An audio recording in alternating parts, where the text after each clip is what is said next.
Namaskar and welcome to DD Dialogue on the G20. The Group of 20 Nations is the premier multilateral forum for global economic governance, and India's presence of the G20 has been much discussed and much elaborated and explained by scholars as well as thinkers.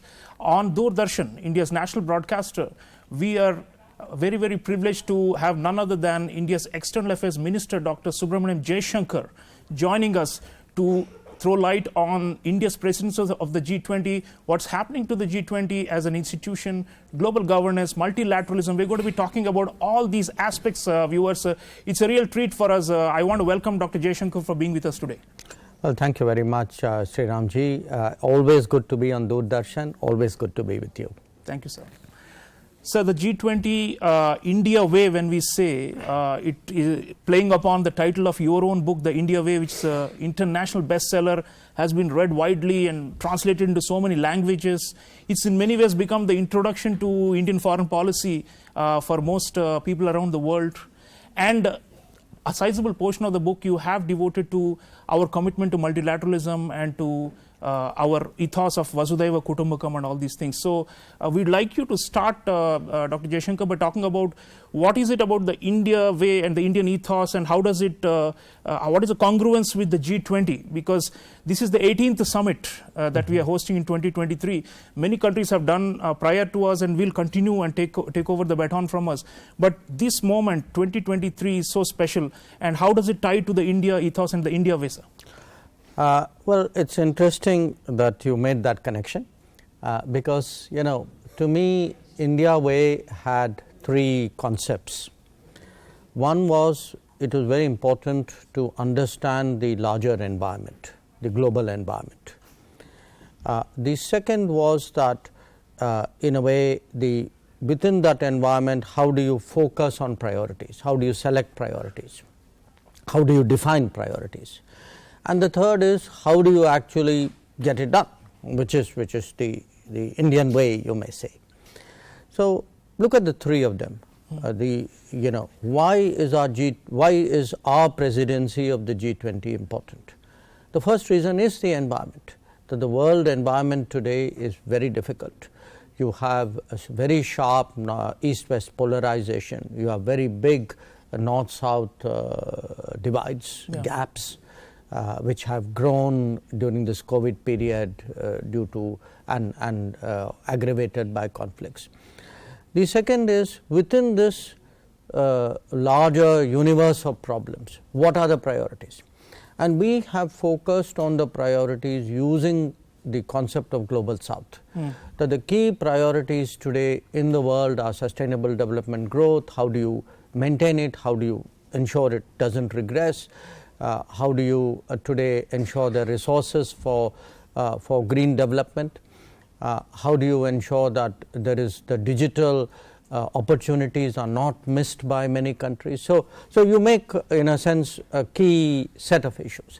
And finally, what is been different the way we have done it? And I think a lot of it derives from Prime Minister Modi's belief in Jan Bhagidari, that typically conferences in this country, even big conferences, and I have seen quite a few in my own times, big conferences frankly used to take place in Vigyan Bhavan, and its impact zone was about a kilometer in either direction of Vigyan Bhavan. The idea that you can actually take opportunity for leadership and for bringing, your summoning powers, your influence, and have this become a participative exercise, that to do it in 60 cities, to do it in every state and union territory, to involve people. I mean, if you look at it today, the youth of the country is involved, scientists of the country are involved, academicians are involved, cultural figures are involved. So there is actually a sense today of popular involvement, which to me is a very, very new experience. I've never seen, in 45 years, I've never seen something like this. The world has never seen this kind of G20, says Dr. Jaishankar. And sir, the question of people's participation, I want to just stretch it a little further and ask you about what is it you've been observing, India and writing about India for so long, and now you are a major policy maker, Indians as a people have really taken the ownership and the stakeholdership of this G20. And we have seen, at least 15 million people formally associated with the events, and several, times more people taking an active interest in it. Absolutely. And everyone knows the G20 is about global governance, global leadership, taking responsibilities. So we'd like you to reflect on why you think this juncture in history, why we seem to be ready for global leadership as a people and as a society.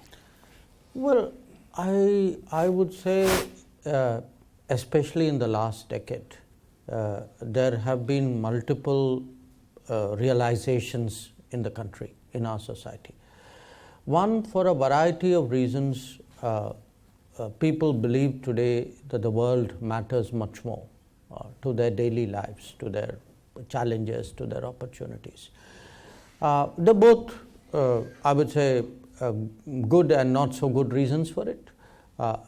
They see, for example, today the opportunities of the world, travel, tourism, workplace, technology, all of that is there.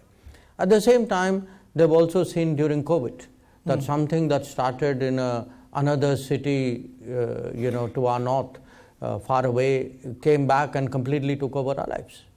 So I would say the average person intuitively today is far more globalized. It's also because we today, the screen time we all spend is so much more. We get up in the morning and our first reaction is really, what is it that I have missed when I was sleeping? So there's a natural inclination to reach out to the world, and it's become internalized with all of us here, and perhaps, and I would say it is across location, it is across generation, it is across profession, it is across income, so that connection with the world. The second, I would say, is also a stronger sense of capability and contribution. The feeling that we Indians, we make a difference. That when we see, it could be the fact that when you see our own ability to secure our students in Ukraine, or the fact that you go out to an earthquake in Turkey and are among the early responders, or the fact that there's a successful Chandrayaan-3 mission. So the belief in this country that we can do more, we should be doing more, and that's very interesting because in many societies actually, societies are retracting, that they are turning inwards. Whereas I think today what is different about India is especially the younger generation, I would say, far more globalized, far more optimistic. It's also in some ways an outcome of our demographics that for us today the world will be a growing workplace, that an era of a knowledge economy will require the movement in the mobility of talent and skills. So people see that today. It could be different professions. You see many more Indians traversing around the world, and the younger generation doesn't see that as a challenge. Someone say, when I was starting off my work life, to me, I would have probably been intimidated at the idea of going out. That's not the case. People deal with it much more naturally. Yeah, so we are much more comfortable with the idea of India being at the center of the world, cynosure of all eyes. And I would say, Sriram, we are much more confident. We are much more confident about ourselves. I think the last decade, what we have done has given that feeling to society. See, even in adversity, there are societies which have been really shattered by COVID. They're still picking up the pieces, they're still feeling the pain. Whereas you look at the resilience in India, that sense, yes, it was traumatic, but we set up the systems, we could respond to it, we created our vaccine, we were able to get the biggest vaccination program in the world done. And so the credibility on the world stage, and especially at the G20 in the multilateral fora, also derive from the domestic strengths, isn't it? I mean, these are not really, you can't compartmentalize them. And so what you're saying is that we are also being taken much more seriously because of this, the accumulation of achievements in governance. And you've also often spoken about how our domestic attributes are now, becoming international preferences. That is the sign of a rising power, especially at G20s. You are absolutely right. Today, as I said at the start, we have these two big contradictions, if you would, the East-West polarization, the North-South divide. And we have that ability today to bridge this. But even if you look at a bridge, sometimes the credibility of the bridge is also an issue. A country which has delivered today so strongly, when I go out in the world and it may interest your viewers to know, a lot of the conversations I have, they're not about Indian foreign policy. They're actually about Indian domestic happenings. People want to know, for example, how did you get a CoWIN platform done? How are you doing your own 5G stack?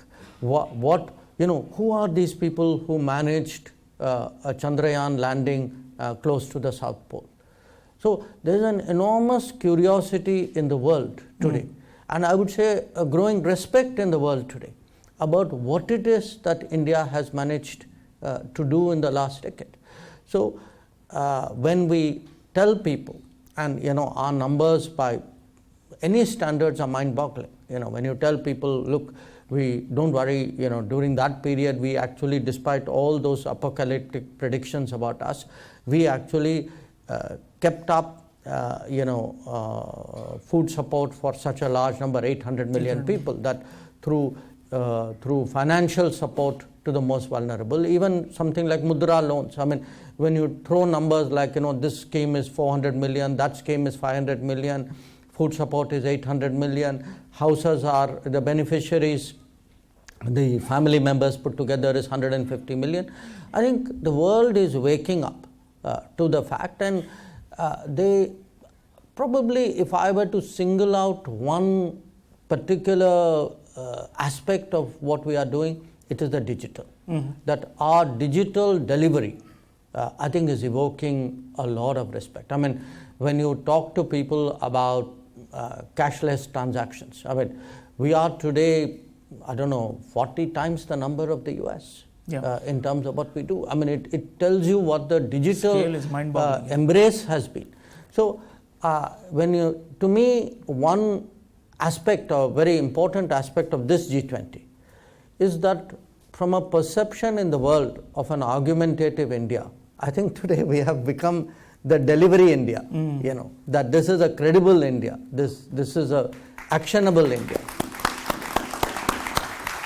Absolutely. Dr. Jaishankar, now coming to the diplomacy part, your ministry and your staff are, I think, burning the proverbial midnight oil simply to get everything in place for the summit. We're not burning that oil. That's a politically very incorrect statement. We are getting solar and storing it. But it's a renewable energy. Yes, India's renewable energy. So on this matter, every host tries to find a commonality and bring these differing viewpoints and to kind of consensus with the joint statement, joint communique. And more important than just a piece of paper which everybody will sign at the summit, it's also about the agenda going forward. And on this, India is famed to be this bridge, the credible bridge, as you said. So is there at least one thematic area you'd like to talk about in particular where we have been able to reduce the differences and create some kind of a common ground for the G20? Obviously, the chair has a very critical role to bring the flock together. So if you'd like to throw light on one or two areas of the G20 this year. I don't want to jump the gun. I think we have to wait till the 10th of September to see what the outcomes are. But rather than talk about a theme, when I said that there's an environment and then there are priorities, I want to emphasize the priorities. These words, Global South, we have definitely managed to get it on the lexicon of global diplomacy today. When we first started using it and pressing that word at the beginning of this year, there are a lot of raised eyebrows across the world. Today I see more and more countries using it. But I think more than the lexicon or the dictionary of diplomacy, we have managed to get it on the conscience of the world. That we have managed to take, when you say global south, what are we talking about? We are talking today of debt, of food prices, of energy prices, of the ability to provide resources for education and nutrition and health, of affordable, accessible health, of not just setting ambitious targets, which are very much easier to do, but of providing resources, assured resources to reach that. So there are a whole set of issues today. When the moment you say the focus is on global south, from that directly there are a set of focus issues that come. The focus issues are exactly what I lay out to you. So this, to my mind, will be really what the G20 will be looking at. I mean, the G20 will be looking at, how do you today deal with the debt predicament of so many countries? How do you deal with the fact that sustainable development goals have actually regressed in the last few years because of the pandemic and the war, of the pandemic and the conflict. They will be dealing with issues like food and fertilizer and and sometimes you're right. Often people think these are words, but many words have very practical consequences. If you look at this initiative of the Prime Minister of propagating millets, do just reflect for a moment. I'm only giving you India's case. Now this can have global consequences. In a country like India, we produce roughly 17% millets to the wheat production. So roughly, if wheat production is 100, millet production is 16, 17, something like that. Now millets are produced in smaller land holdings, drier land holdings, use less water, typically produced by the small farmer. The problem is a lot of them are consumed on site. They are not marketed because there's no awareness, there's no demand. Now, if you see the last year, the millet campaign, what you will see is that if you are going to increase grain production, here is a large untapped possibility. And when you travel around the world, for example, I've seen in Africa, a lot of African countries actually have grown up eating millets, by the way, just like we did. Yeah. In our own lives, younger people would be surprised to know wheat really came in a big way in 1960s and 70s. That many parts of India, even today, have, if not memories, certainly still have practice of millet consumption. So that's a very practical, you can say, okay, there's a campaign called International Year of Millets. Now I'll give you another example.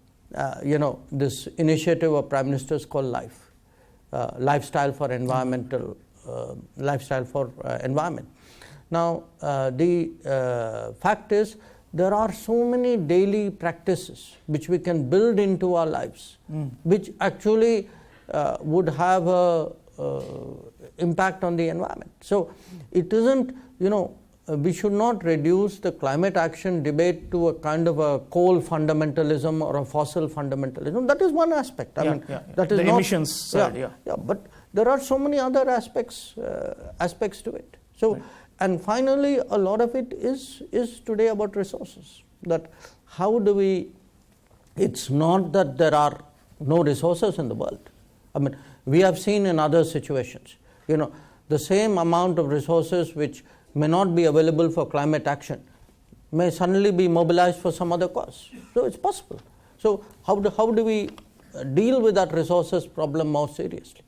Very much. These are all the key problems of the global south, and India has been highlighting those at the G20, says Dr. Jaishankar. So coming to the question of multilateralism now, Prime Minister Modi has said at the G20 foreign ministers meeting, I quote, multilateralism is in a state of crisis, global governance has failed. And he tasked the G20 to try and revive the confidence in multilateralism, the very idea that 15, 20 also can get together and do something together for the sake of the wretched of the earth, so to say. That have we been able to infuse that especially among the richer countries? This is always a question we have in India, sir, because of the north-south divide you spoke about. And how do we do it as chair of G20 to convince them that, look, the non-members, the ones who are outside the G20 corridors also matter? Look, let me make 2 points here. One, international relations is both competitive and collaborative, by its nature. Sure. G20 is the kind of forum where the expectation of the world is that the collaborative phase, the collaborative instincts would be much, much stronger than the competitive instincts. Okay. So this is a time where every G20 member feels that responsibility, that what they decide when they come here, the directions they set, the understandings they reach, the concepts which they propagate, these have long-lasting consequences. Okay. In a way, today you can say, because the G20 is far more contemporary, because it's 20 years, give or take, as a forum, as opposed to, say, the UN, which is 4 times that age. Because it is contemporary, because it is more broad-based, I think the responsibility, you can truly say today that it is the premier multilateral forum. Absolutely. And therefore the responsibility on this forum is that much more. And that is really what we will see come into play on the 9th and 10th of September, which is these 20 countries and the 9 guest countries and the international organizations actually having that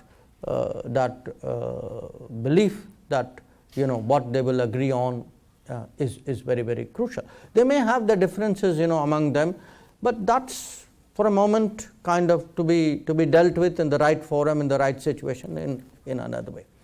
The second point I would make, look, yes, I'm shining the spotlight on Global South. I'm using the Global South as a concept to highlight a whole set of problems which to the to the mind of the world are the real remit of the G20. The G20 is supposed to be all about global growth and development. But I want to make one point. This is not, it's not a problem of the Global South in itself. Anything which happens in the Global South, in a globalized world, let me tell you, will affect the Global North as well. It's not, there's no firewall. I mean, Europe has discovered that, for example, when it has come to, challenges in Africa, or, you today it could be a climate catastrophe, it could be a conflict, it could be a, we don't know, food crisis. Any major crisis today, it is no longer to keep it within a sort of a firewalled silo enclosure. I think everything today has global implications, and nothing reminds us more strongly of that than COVID. But it actually showed you, COVID was such a stark reminder today of how much mobility there is today in the world. Problems. So we are all in it together. This is not just Global South has a problem, so Global North comes and says, okay, let me see what I can do to the best of my ability. I think their necks are equally on the line on this one. Yeah, so the interests are intertwined because of the interdependence. Absolutely. Absolutely. Dr. Jaishankar, last question before I bring in the audience. Sure. We have been talking about the South as our main pillar of our G20 agenda. Now there is a quartet of sorts. We took over from Indonesia, then India 23, then Brazil 24, and then South Africa 2025. 4 years, this extended spell of G20 leadership under developing countries, do you think that will help in a way to steer the institution and even broader the world order and multilateralism in a more desirable and more ethical and more just direction? Because ultimately that is our objective, isn't it, as chair, to steer the entire international discourse and deliberation and decision making in a fairer and more equitable manner?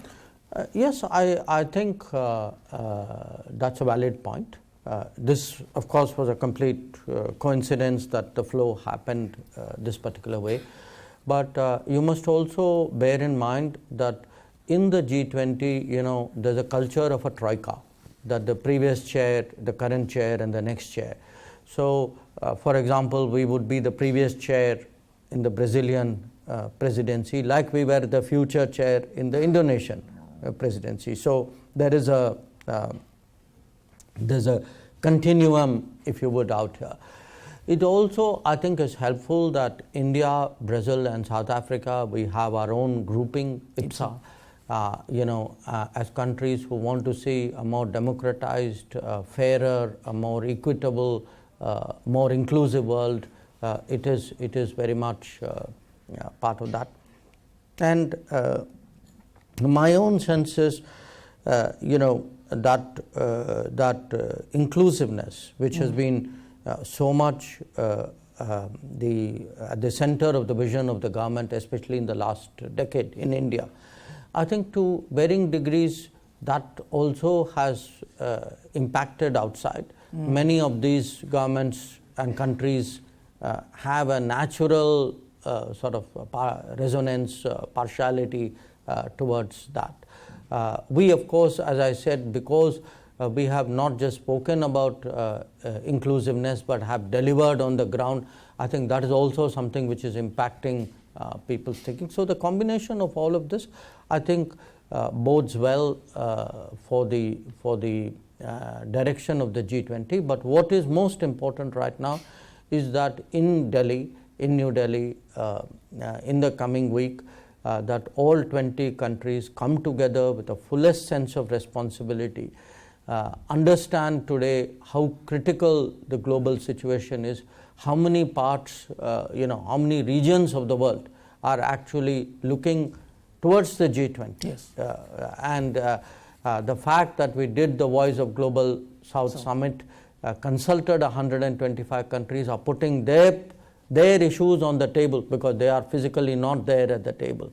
The fact that we have taken the lead in advocating the permanent membership of the African Union in the G20, I think all these are in a way a direction in which the G20 should go, and I'm very confident that the countries coming after us will see it in a very similar light. So viewers, Dr. Jaishankar, our External Affairs Minister, is saying that there is a clear carry forward of Indian ideas that will continue. So the legacy of our G20 presidency is going to be lasting. We have no doubt about it. Now we have a very knowledgeable audience here in the Doordarshan studio joining us, and we have time for a few questions. May I invite Ambassador Rajiv Bhatia to start. He is a former Director General of Indian Council of World Affairs and former Indian Foreign Service officer. Thank you very much. We all stand to benefit from this wonderful conversation. I just have a small question. Africanists of India are very pleased with the continuing focus that the government has given on the cause of the Global South. And it seems to us that we are very close to attaining one of the goals, which is to get African Union membership of G20. Are there still some holdouts, and if so, are we working strongly on them in the next few days to simply secure that goal? Thank you. Thank you, sir. Let me make two comments here. One, in many ways, I think the focus on Africa, on putting forward the cause of the Global South, I think it's a very natural external reflection of how the Modi government thinks within the country. That if your fundamental domestic policy is leave no one behind, that same leave no one behind also applies beyond your borders. So to me, there are two sides of the same coin, and I would say the importance of social justice is as crucial to me in international relations as it is in domestic policy. Regarding the AU permanent membership of the G20, I think we are very confident that this will happen at the summit. there are always processes to be gone through, but I would say that I'm pretty confident on this matter. Thank you. Let me now request Professor Silvia Bottega. She is Italian, and Italy, of course, is a G20 member state. So, Professor Bottega. Good morning, Dr. Jaishankar. Yes, I would like to ask you if in the agenda of this G20 there is an important, I think, question that probably India should more promote, for instance, creating or pushing more a regional form of economic cooperation in Asia, like there are, for instance, in Africa. There are many regional organizations below the African Union, like the South African Development Cooperation, ECOWAS, and others. You know, what role India can play in this promoting, pushing for an economic cooperation like institutionalized beyond the BRICS, beyond forms of groupings, or like revitalizing the SARC forms like ASEAN, for instance, or other forms, for having this kind of confidence and attracting investment, which can really support the global South. Thank you. At this time, I think it's natural for the G20 to look at policies and measures which would revitalize economic growth. That is very, very badly needed. Now, how to revitalize that has many aspects of it. As I said, one very important part of it is to address, for example, the debt situations of many countries.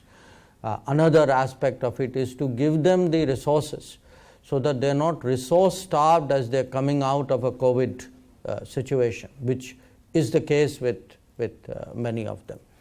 Your particular observation that, can the G20 get involved in creating regional architectures, that's not really the remit of G20, because that's for the regions or the nations of a particular region to do. I mean, for example, we've just come out of a BRICS summit, and the BRICS countries decided that we will do a few more things, and we will also consider expanding the membership. But it's not an issue which we would really bring into the G20, because the composition of the G20 is very, very different.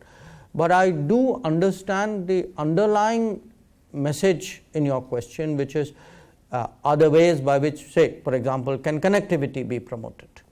I think there would be a lot of interest in looking at that. So there would be a whole set of issues which may not, which directly or indirectly may feed into growth and development. And I think that family of issues would really be the core agenda of what we are looking at. Right. We have time for just one last question. May I request Professor Swaran Singh, noted scholar, please? Thank you.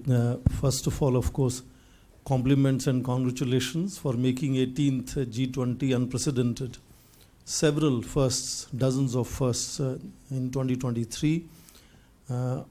My question flows from your initial remarks, which continued also in other rest of the conversation, of the growing polarization in East and West, and of course the divide of North and South that you mentioned. We understand now that for understandable reasons, President Putin and President Xi Jinping are perhaps not joining the summit meeting. How does that impact the role of playing the bridge in this growing polarization and divide, especially when we have still 81 days. India's presidency continues for 81 days beyond the summit meeting. Is that space something that you have in mind where that reinforcement could happen? Thank you. Professor, at the end of the day, countries are represented by whoever they have chosen to represent them. So the levels of representations, do not become the final determinant of the position of a country. So, even we, there are occasions where sometimes, let us say, Prime Minister may go. There are occasions he may not go for whatever reason. So I would say rather than focus necessarily on who, which country chose to come at what level, the real issue is what position do they take when they come. That's really, finally, what is it we will remember this G20 for? We will remember this G20 for the outcomes it produced, for the fact that it suggested solutions or concepts or action avenues that were relevant to the key burning issues of the day. So for me, what is really important is more the willingness and the I would say the enthusiasm of countries, the focus of countries to actually address these key issues. And as I said, I have every expectation that they would, do that in a very responsible manner, understanding today the gravity of the international situation. And the other part of it, of course, is within our own country, because what it has done. I mean, the G20 actually has given me also an opportunity to travel around, see other G20 events, assess how people have responded to it. I actually have seen a huge spike in, and this, Professor, should be good for you, huge spike in the interest in international affairs. That, young people today have become so much more involved with what is happening in the world. They knew it intuitively, but it was one thing to see that, it's another thing to have a connect, to have a sense of ownership, to feel a sense of pride, and I must also say, it'll be very interesting to see what are even the short-term and medium-term consequences of the G20. That, will we see, for example, there are many more places in India which have shown up in the radar of global tourism. So will we see more tourists there? Will there be in different domains? Will scientists of other G20 countries know more of their Indian counterparts and therefore take forward more projects with them? Quite possible. We've had civil society engagements. So do our NGOs or labor, do our trade unions get more connected? So I think because we have taken such a sort of broad participative approach to G20, not only to the official meetings, even to the engagement groups, I think you're going to see a lot come out of this G20 beyond these outcomes. But I'm very confident, whatever the levels of representation that every G20 member will come to this meeting very, very seriously, very much in the mode that they have to make their contribution to what is an important inflection point today in global politics. Inflection point, Dr. Jaishankar says, and viewers, the point is that this is a historic moment, there's no doubt about it, and India has stepped up the plate and is trying to hold the ship together. There are a lot of challenges, there's no question. Dr. Jaishankar is dealing with a lot of them, but he's still, bravely plowing ahead, because that's the nature of the world and of leadership. Leadership is always about facing big challenges, and India is trying to show. I have the goodwill of 1.4 billion Indians, so it's easy to plow ahead with all of that. And viewers, I just wanted to mention, Dr. Jaishankar said that through G20 presidency, we are making India ready for the world, and it's happening. And I think that's a very significant point, because if 1.4 billion people, like you said, have this consciousness about the world, and international affairs becomes, a second nature to our own people, then we produce the thought leadership and the ideas that will then take us to the next level in terms of solving global problems. I want to thank Honorable External Affairs Ministers and this great audience for joining us today. It's a, G20 is like a, red letter mark for our country, and we are trying to do our utmost to try and resolve the enormous challenges that the world faces. All power to Dr. Jaishankar and his team. We hope that this G20 summit goes off smoothly and as expected, and it also generates those far long impact that we are looking for, because ultimately the world will only change if institutions are strong, and we are trying to strengthen global institutions. Thank you so much for joining us. May I have standing applause from the audience, please? Thank you.